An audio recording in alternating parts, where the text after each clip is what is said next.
The world didn't end when Ethan kissed me. It just felt like it did.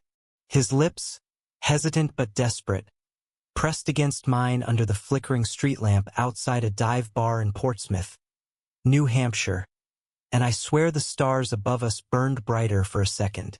I, Riley, a wanderer with no roots and a heart too stubborn to settle, had just unraveled a man who thought he had his life all figured out. Ethan Harper was 35, a high school history teacher with a life as predictable as the tides. Married to Laura for 12 years, father to 2 girls, Sophie, 9, and Emma, 6. He lived in a modest colonial house on a quiet street in Dover. His days were a rhythm of lesson plans, soccer practices, and Sunday barbecues with neighbors.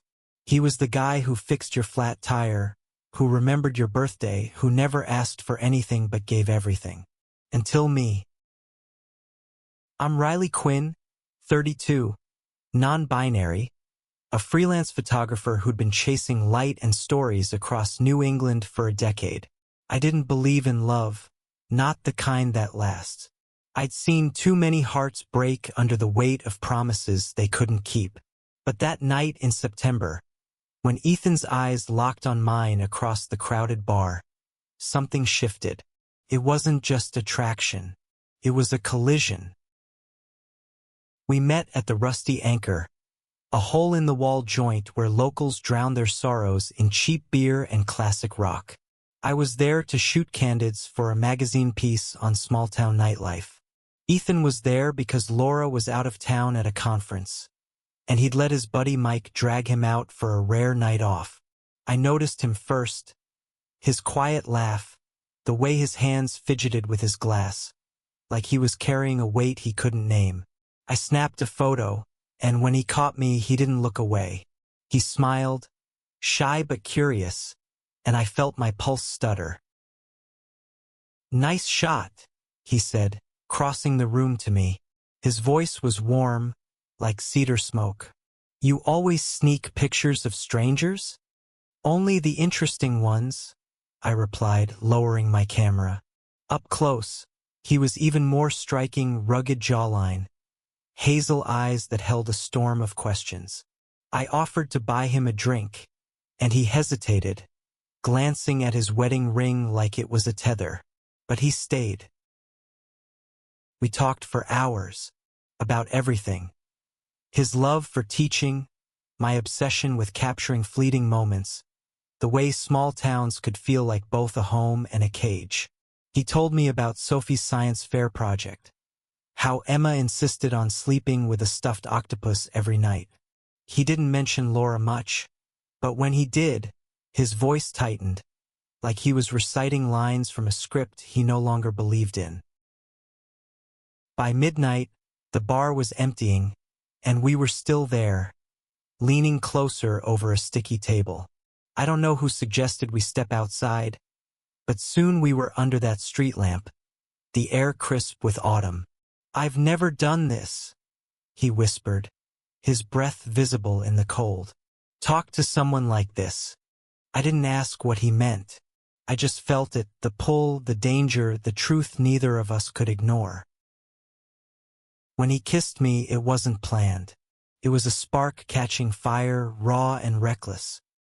He pulled back, eyes wide with panic and wonder, and said, "I'm sorry.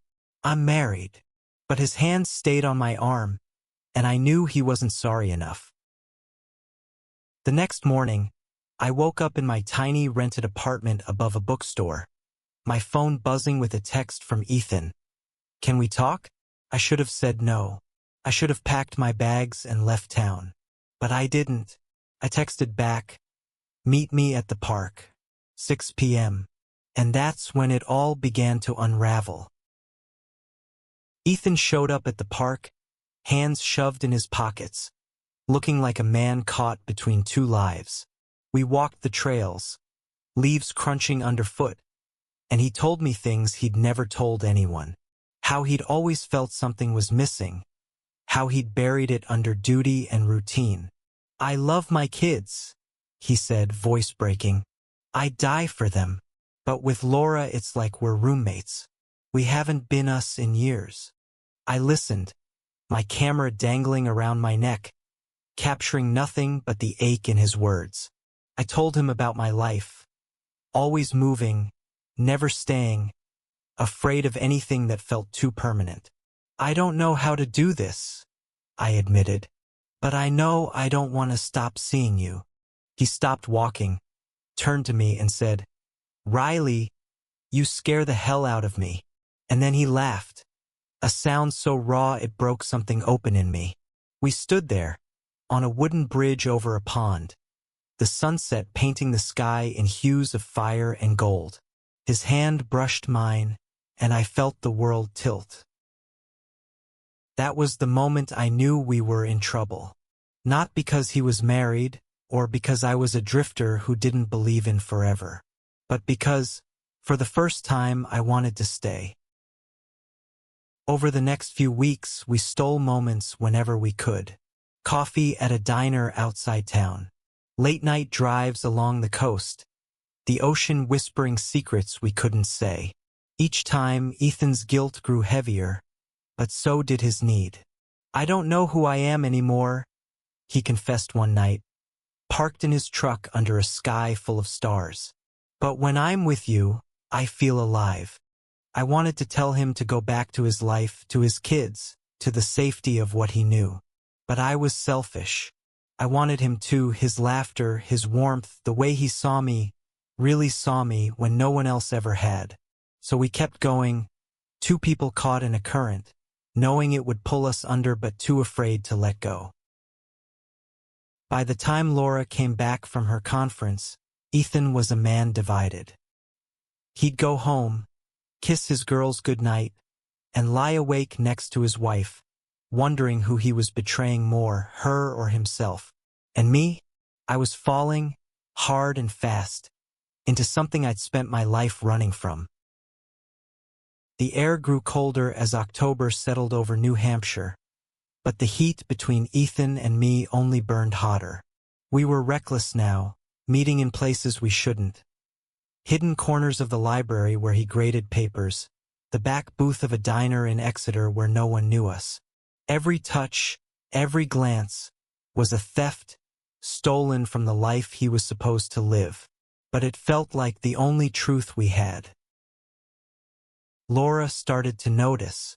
Not the big things, not yet, but the small ones. Ethan was distracted, his phone always buzzing with my texts. "You're different," she said one night, her voice sharp over dinner. Sophie and Emma were upstairs, giggling over a board game, oblivious to the fracture growing in their home. Ethan mumbled something about work stress, but Laura's eyes lingered, searching for a lie she couldn't quite name. I wasn't proud of it, but I couldn't stop. Ethan was a puzzle I needed to solve, a story I needed to tell. I started photographing him. Candid shots of him laughing, his head tilted back in the morning light, or quiet moments when he thought no one was watching. Each photo was a piece of him I could keep, proof that this was real. But every click of the shutter felt like a countdown. One afternoon we met at a state park, far from prying eyes. The trees were a riot of red and orange, and we hiked to a secluded clearing, the world fading to just us. "I told Laura I'm working late," Ethan said, his voice heavy with guilt. He sat on a fallen log, staring at the ground. "I hate lying to her, but I can't stop this, Riley. I can't stop you." I knelt in front of him, my hands on his knees. "Then don't," I said, my voice fierce. "Don't stop. Feel this, Ethan. For once, feel what you want." He looked at me, his eyes raw with need and fear, and pulled me into a kiss that tasted like desperation. The forest held its breath, and for a moment, we were the only two people alive. But secrets don't stay buried in small towns. Mike, Ethan's buddy from the bar, saw us one evening, parked in Ethan's truck by the river. He didn't say anything, but his silence was loud enough. Ethan came to my apartment that night, pacing like a caged animal. "He knows," he said. "Mike knows. He won't tell Laura. But God, Riley, what are we doing?" I didn't have an answer. I just held him, my arms around his shaking frame, and whispered, "We'll figure it out." But I wasn't sure I believed it. The next day, Laura called me. I don't know how she got my number. Maybe from Ethan's phone. Maybe from someone who'd seen us together. Her voice was calm, too calm, like the quiet before a storm. "Riley, we need to talk," she said. "Can you meet me at the coffee shop on Main Street? Tomorrow, 10 a.m. I should have said no. I should have run. But something in her tone, steady, not angry, made me agree. The next morning, I walked into the coffee shop, my heart pounding. Laura was already there, sitting by the window, her blonde hair pulled back, her face tired but composed. She was 34, a nurse with a quiet strength that made me feel small. She didn't waste time. "I know about you and Ethan," she said, her eyes locked on mine. "I don't know how far it's gone, but I know he's not himself, and I know it's because of you." I opened my mouth to deny it, but the words died. She deserved the truth, or at least part of it. "I'm sorry," I said, my voice barely above a whisper.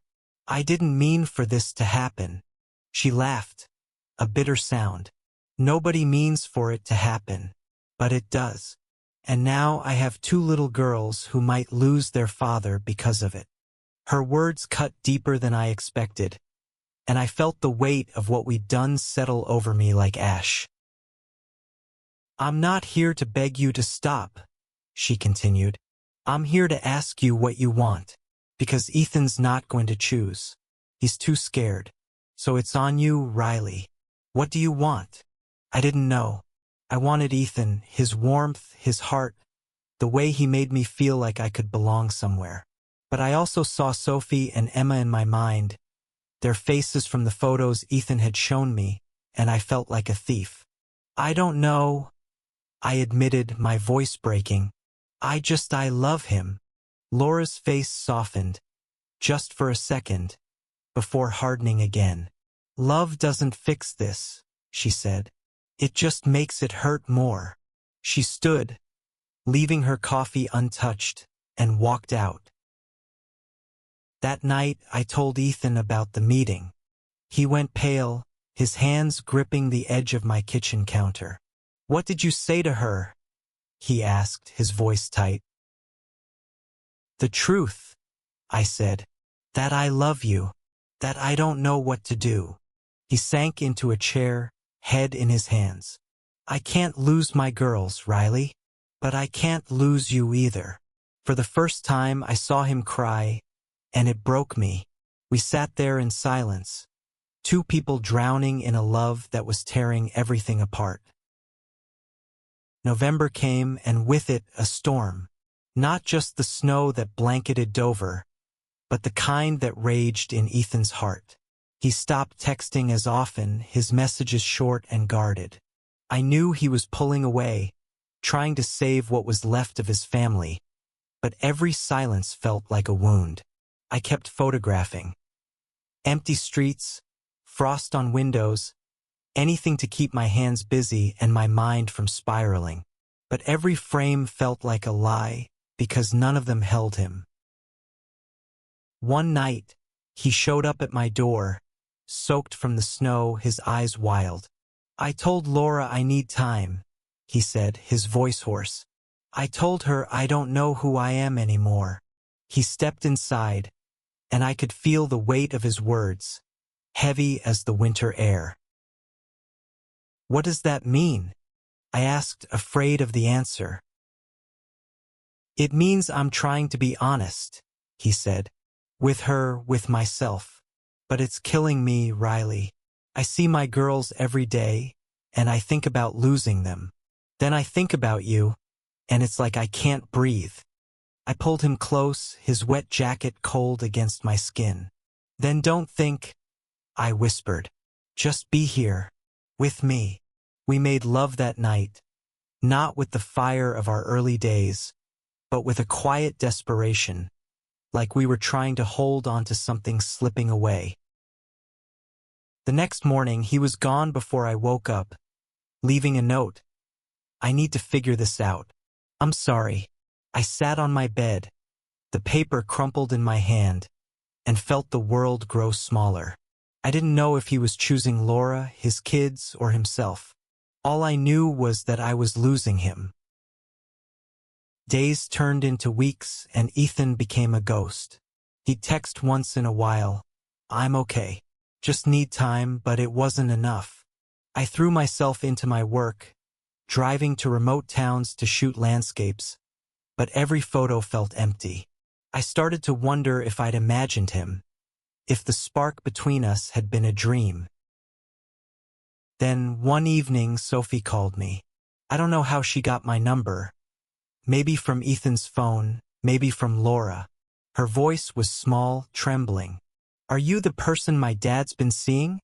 she asked. My heart stopped. "Sophie, please don't take him away," she said, and I could hear her crying.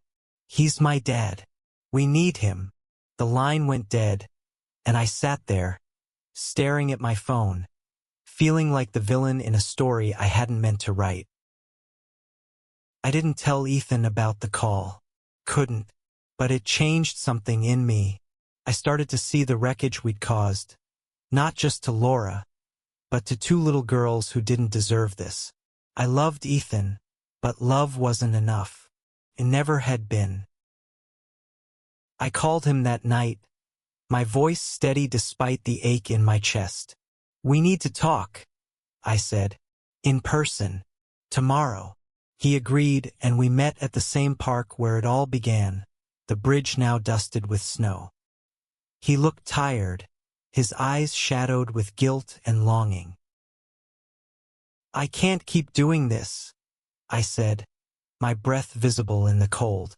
"Not to you, not to your kids, not to myself." He reached for me, but I stepped back. "Riley, please," he said. "I'm trying to figure this out. I love you." "I know," I said, tears burning my eyes. "But love doesn't fix this." Laura was right. It just makes it hurt more. I turned to walk away, but he grabbed my hand, his grip desperate.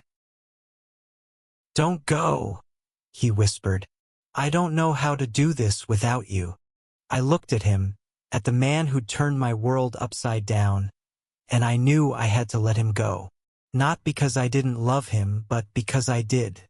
"You need to be their dad," I said, "and you need to figure out who you are. Without me." I walked away, the snow swallowing my footsteps, and I didn't look back. Winter tightened its grip on Dover, and I tried to move on. I took a job in Boston, shooting for a gallery exhibition, hoping the city's noise would drown out the silence Ethan left behind. But every crowded street, every fleeting face, reminded me of him. I'd see a man in a flannel shirt and my heart would leap, only to crash when I realized it wasn't him.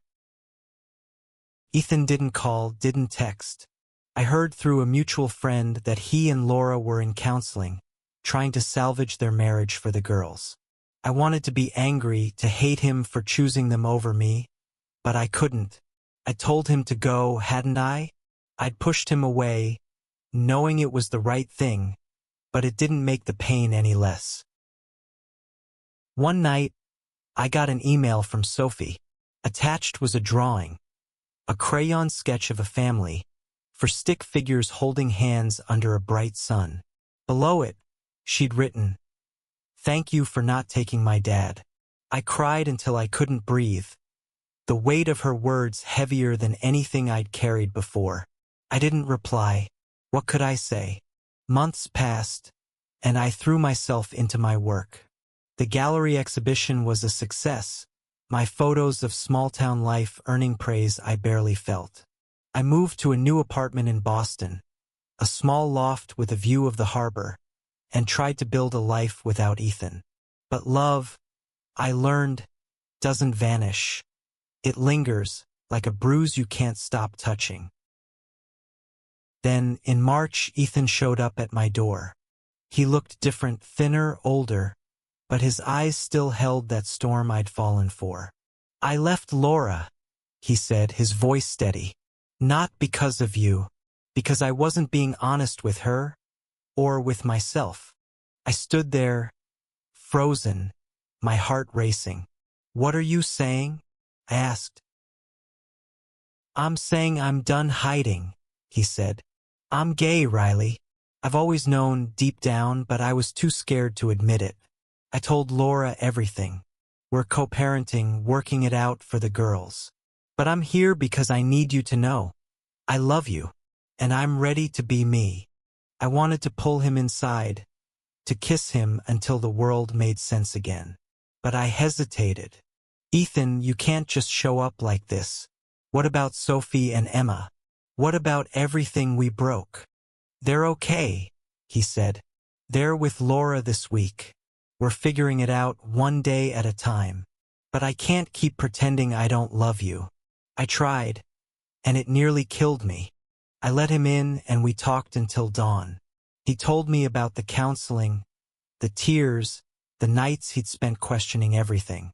He told me about coming out to his parents, his friends, his colleagues. It wasn't easy. Some turned away, others embraced him, but he was free. For the first time, he was free. I told him about my months without him, the ache that never left, the photos I couldn't take because they felt wrong without him in them. "I don't know if I can do this," I admitted. "I'm scared, Ethan. I've never stayed anywhere long enough to love someone like this." He took my hand, his touch steady. "Then we'll figure it out together," he said. "One day at a time." We kissed, slow and careful, like we were learning each other all over again. It wasn't the fire of that first night, but something deeper, something real. I didn't know if we'd make it, but for the first time I wanted to try. Spring came to Boston, and with it a tentative hope. Ethan and I started over, slowly, building something new from the ashes of what we'd burned. He moved to the city, renting a small apartment near his girls, who split their time between him and Laura. It wasn't perfect. There were tears, arguments, moments when the weight of it all felt too heavy. But there were also mornings when we'd wake up together, sunlight streaming through the window, and I'd feel something I hadn't in years. Home. Sophie and Emma took time to warm to me. The first time I met them, at a park near Ethan's place, Sophie stared at me with wary eyes, clutching her stuffed octopus. Emma, bolder, asked if I was Dad's friend who takes pictures. I nodded, showing her my camera, and let her snap a photo of Ethan laughing. It was blurry, but it was the first step. Laura and I never became friends, but we reached an understanding. She was fierce about her girls, and I respected that.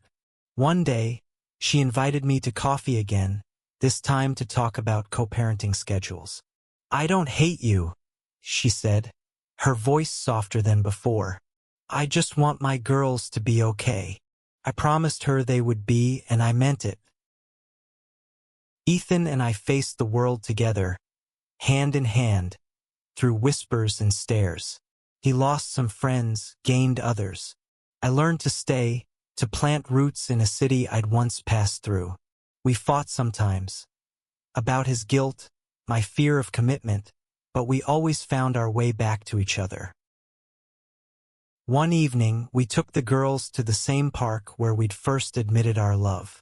Sophie ran ahead, chasing fireflies, while Emma tugged Ethan's hand, pointing at the stars.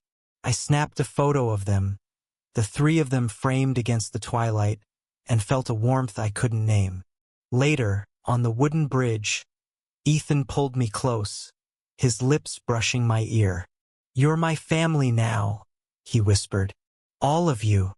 I looked at him, at the man who'd torn his life apart to find himself, and I knew I'd do the same for him. Love didn't fix everything. It left scars, demanded sacrifices, but it gave us something worth fighting for. We weren't perfect, but we were honest. And in the end, that was enough.